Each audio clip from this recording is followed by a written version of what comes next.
Okay, and good morning guys mga kabiyahidor. Tayo po ay babiyahe ngayon. Papunta po tayo ng Visayas, ayan. Para makita naman natin ang beauty ng Visaya, kung ano meron doon. So, ayan. Samahan nyo ko sa aking paglalakbay.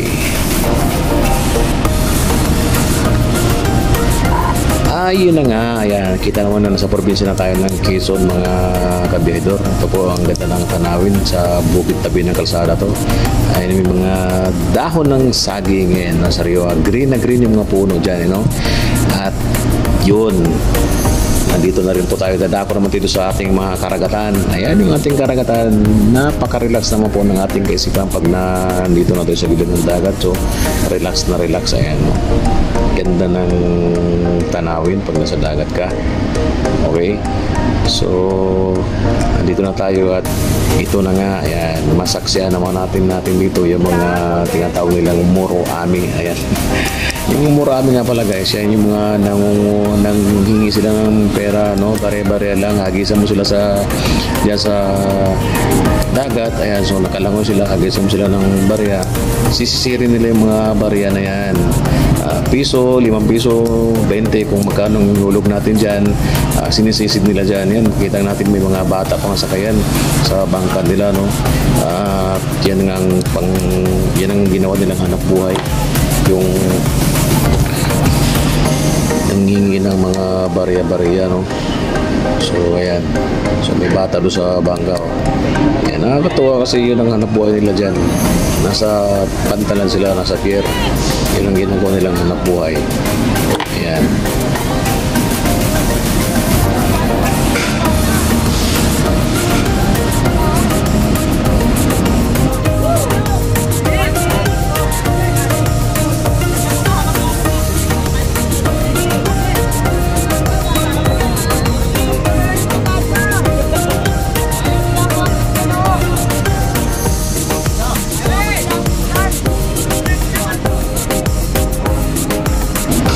Napakaraming pasahero nga pala guys yung sa loob ng barko na yun. Ang daming pasahero dyan makikita natin.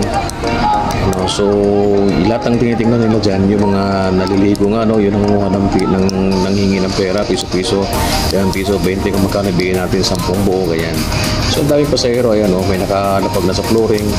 So tinitingnan nila yung mga taong naliligo, yung mga muro-ami nga, ayan. At talaga hagisan natin sila ng pera, ayan. Hagisan natin sila. Yun, talagang nakakatawa naman. Ayan, talagang agawan sila para sa barya ang ibibigay mo. Sayang nga lang at wala ating barya masyado dyan, Kaya hindi natin sila nangagisan na marami. Pero ayan, ito nyo naman talaga. Yun ang ginawa nilang hanap buhay. Ayan yung mga barya ang binibigay natin sa kanila. Ayan, yung ating mga muro-ami sa Matlog. Okay, so ito yung loob ng barko guys, yung si Babaw, yan. Nasyal tayo sa barko. Yan yung mga pasahero, ang dami. Yung mga sasakyan yan sa baba ay mga sasakyan, mga private vehicle lang dyan nakakarga na. So kulang pa, bago nila isa-ringgit, medyo kulang pa, kaya naghintay po sila ng pasahero ng mga panakay ng mga sasakyan. Yan. Pero yung mga pasahero, ang dami ng pasahero yan. Yan. Kaya kita nyo naman, ang daming pasahero sa loob na yan. Ayan, so ayan, may sasakay pa na truck, na kotse siguro dyan. So naghintay lang sila ng panakay pa dyan. So ayan ang ating pier dito sa Matlog. Ayan, siyempre medyo pakita naman natin kunting ating kapugian.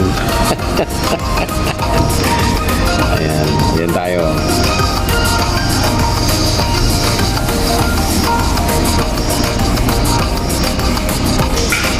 So yung truck, yung barko na yan, makikita natin yung barko sa kabila. Yan yung mga truck lang ang karga niyan guys. So walang pasahero niyan, kundi puro truck ang sakay niyan.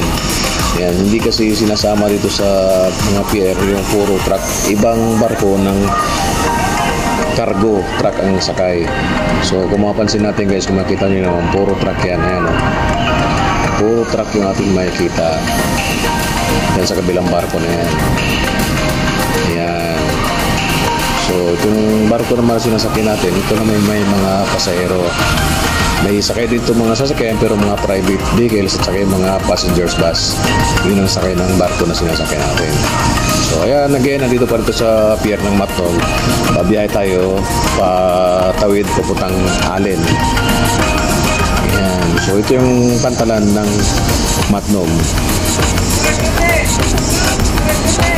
So okay, nandiyan pa rin yung mga muro ame, ayan o. Bago hanggat hindi umalis yung barko, nandiyan pa rin sila kasi nga naghingi sila ng mga konting barya. So ayan, nakalis na nga yung barko, nandito na tayo sa laot. Ayan, kita nyo naman, kulay blue ang dagat at langit at dagat lamang ang ating makikita dyan guys. So walang mga bundok, no?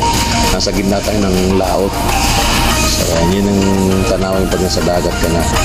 Talagang nakaka-relax pag nasa dagat ka na. So yun, napakasaya, napakasarap ang pakiramdam.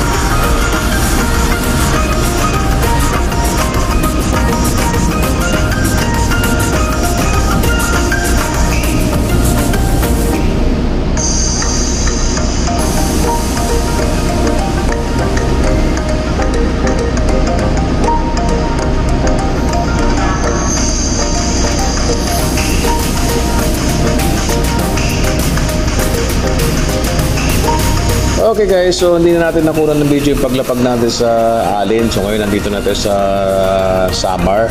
So Samar naman yung Allen part ng Samar. Pero ito yung dulo ng Samar, itong San Juanico Bridge. Ayan.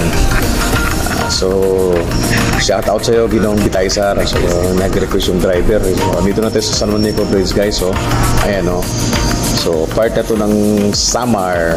Ayan, yung San Juanico Bridge. Ayan. Wow, napakaganda naman ng San Juanico.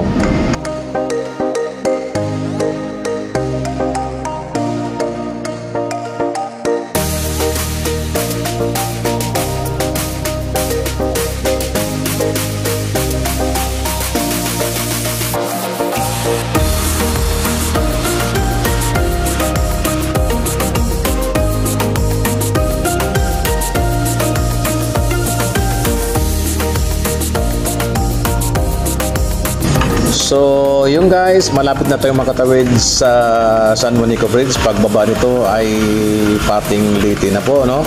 Parting Leyte na siya. So, ang unang city na madatnan natin dito sa pagtawid ay yung Tacloban City. Okay, again, update ko kayo sa next video natin. So, ngayon nandito na tayo sa Bisaya. Ito yung nasa Tacloban City na tayo. Okay, so update ko kayo sa next video natin.